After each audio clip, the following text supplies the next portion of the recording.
ఈ రాష్ట్రంలో ప్రజా పాలన కాదు, ఈరోజు గుండా రాజ్యం నడుస్తూ ఉంది. ప్రజల యొక్క హక్కులు పూర్తిగా కాలరాయబడ్డాయి.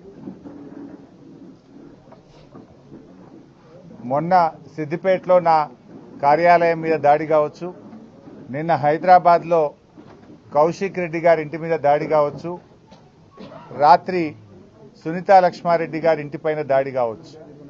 అంటే ఒక గుండా రాజ్యం తలపించే విధంగా పాలన కొనసాగుతూ ఉంది.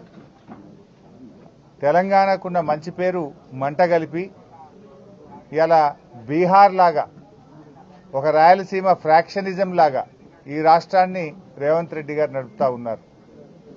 నిన్న సునీతా లక్ష్మారెడ్డి గారి మీద జరిగిన దాడి అది కాంగ్రెస్ నాయకత్వ ప్రోత్సాహంతో జరిగిన దాడి.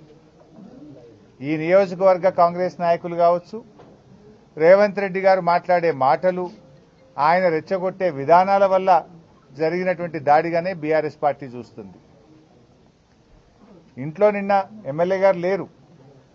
అర్ధరాత్రి పూట ఇటువైపు అసలు వినాయకుడిని ర్యాలీ తీసే సందర్భం గతంలో ఎప్పుడూ లేదు.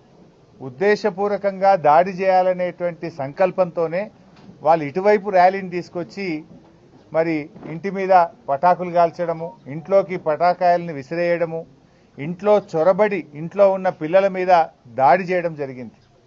నేను ఇప్పుడే ఎస్పీ గారితో మాట్లాడాను, ఐజీ చంద్రశేఖర్ రెడ్డి గారితో మాట్లాడాను. వెంటనే కాంగ్రెస్ గుండాలను అరెస్ట్ చేయాలని చెప్పి డిమాండ్ చేయడం జరిగింది. వీడియోలు చాలా స్పష్టంగా కనబడతా ఉన్నాయి. రాత్రి అక్కడికి చేరుకున్నటువంటి పోలీస్ హెడ్ కానిస్టేబుల్ వీడియో తీస్తున్నాడు కాంగ్రెస్ గుండాల యొక్క అకృత్యాలను, వాళ్ళు చేస్తున్నటువంటి తప్పుడు పనులను వీడియో తీస్తుంటే ఆ హెడ్ కానిస్టేబుల్ మీద కూడా దాడి చేసి ఆ హెడ్ కానిస్టేబుల్ చేతిలో నుంచి ఫోన్ లాక్కొని హెడ్ కానిస్టేబుల్ నెట్టేస్తే ఆయన జారి కింద పడిపోయింది.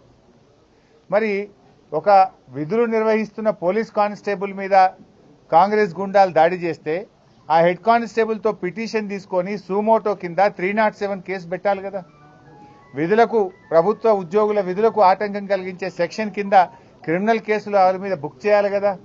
ఎందుకు చేయడం లేదు అని అడుగుతా ఉన్నా. అంటే మీరు ప్రజాస్వామ్యాన్ని రాష్ట్రంలో ఉంచదలుచుకోలేదా? తెలంగాణకున్న మంచి పేరును రేవంత్ రెడ్డి చెడగొడతా ఉన్నారు.